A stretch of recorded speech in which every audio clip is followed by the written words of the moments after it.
தெரிந்ததும் தெரியாதுங்கிற நம்முடைய பகுதியில் நாள்தோறும் பல புதிய தகவல்களை தெரிஞ்சிட்ருக்கோம். அந்த வகையில் நாம் பார்க்க போகிறது ஜீவகா. தாய்லாந்தில் புத்தருக்கு சமமாக வணங்கப்படக்கூடியவர் தான் இந்த ஜீவகா. யார் இந்த ஜீவகா? இவர் புத்தருக்கே மருத்துவம் பார்த்தவர், இந்தியாவை சார்ந்தவர். இங்கிருந்து தான் அவர் தாய்லாந்துக்கு போகிறார். அதாவது போதி தர்மர் இங்கேருந்து சீனாவுக்கு போன நேரம் அவர் தாய்லாந்துக்கு போகிறார். அப்பேற்பட்ட காலகட்டம்.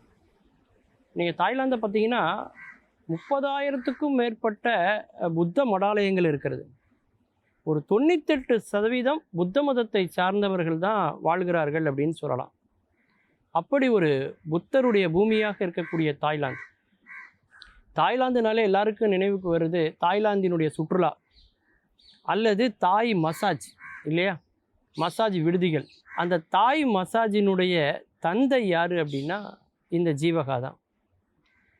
உடம்பில் ஒரு சில எண்ணெய்களை ஊற்றி அதை ஒரு குறிப்பிட்ட வேகத்தில் நாம் தசைகளை தேய்த்து விடுவதன் மூலமாக மருந்தில்லாத மருத்துவமாக உடலில் பல நோய்களை குணப்படுத்த முடியும் அப்படிங்கிறத அவர் நிரூபித்தவர் தான் ஜீவகா.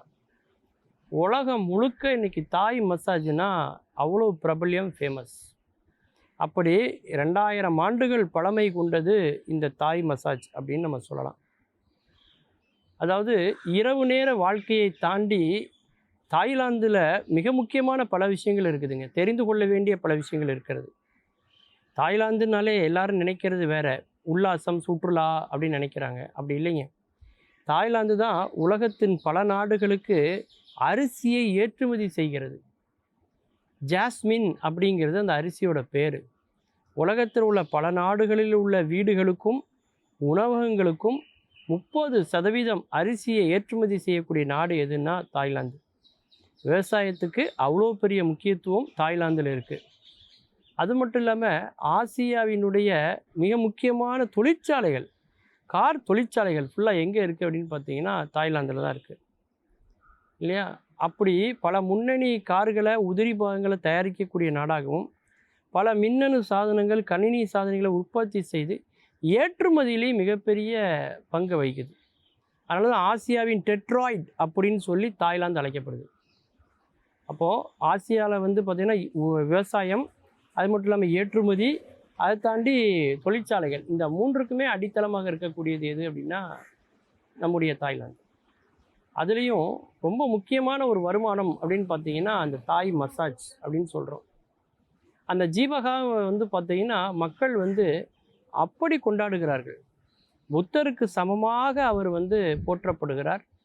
இன்னும் சொல்லப்போனால் புத்தர் காலத்திலேயே அவருக்கு பல மருத்துவ முறைகளை, வைத்திய முறைகளை செய்து அவர் உடலை பக்கத்தில் இருந்து பார்த்துக்கிட்டவர் இந்த ஜீவகா தான்.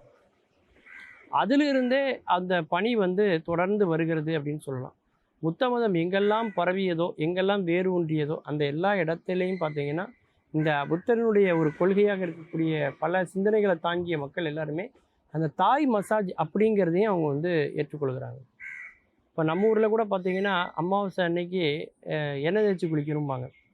சனிக்கிழமை தோறும் எண்ணெய் தேய்ச்சி குளிக்கணும் அப்படின்னு சொல்லுவாங்க. ஏன்னா எண்ணெயில் உடம்பை ஊற வைத்தல் என்பது ஒரு மரபாக பல சமூகங்கள்லையும் இது பின்பற்றப்பட்டு வந்திருக்கு. அதுவும் பார்த்திங்கன்னா தீபாவளி அன்னைக்கெல்லாம் தலைக்கு எண்ணெய் தேய்ச்சி குளிக்கணும்பாங்க. தீபாவளினாலே பார்த்திங்கன்னா மழை காலத்தில் தான் வரும், குளிர்ச்சி தான். அப்படிப்பட்ட குளிர்ச்சியிலையுமே நம்ம எண்ணெய் தேய்க்கும் போது இன்னும் குளிர்ச்சி அதிகமாகிடும் இல்லையா. அதனால் நமக்கு நோய் வந்துடக்கூடாதுங்கிறதுக்காக தான் சாதாரணமாக எண்ணெய் தேய்ச்சி குளிக்க சொல்ல மாட்டாங்க நம்ம ஊரில். அதில் பார்த்திங்கன்னா மிளகையும் சீரகத்தையும் போட்டு அதை காய்ச்சி அந்த எண்ணெயில் அவங்க தலைக்கு எண்ணெய் தேய்ச்சி குளிக்கணும்னு சொல்லுவாங்க. அப்போது அந்த குளிர்ச்சினால் வரக்கூடிய பல நோய்களை அதில் சேர்க்கக்கூடிய இந்த 2 பொருட்களும் தடுத்துருது அப்படிங்கிறத நம்ம பார்க்குறோம்.